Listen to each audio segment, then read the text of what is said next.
চলুন চলুন চলুন।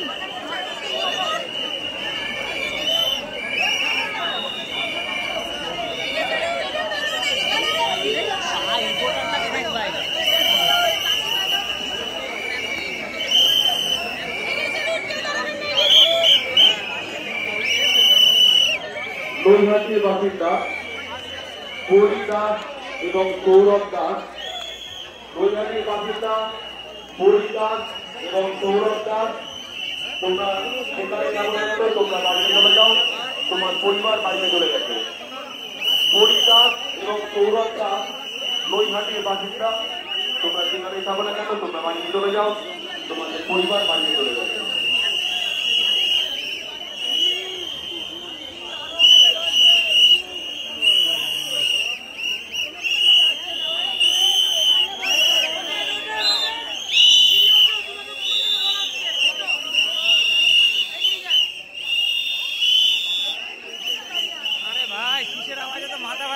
নৈহাটির বাসিন্দা দীপিকা ঘোষ।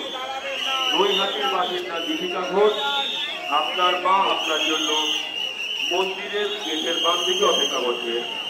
নৈহাটির বাসিন্দা দীপিকা ঘোষ, আপনার মা আপনার জন্য মন্দির গেটের বাম পাশে অপেক্ষা করছে।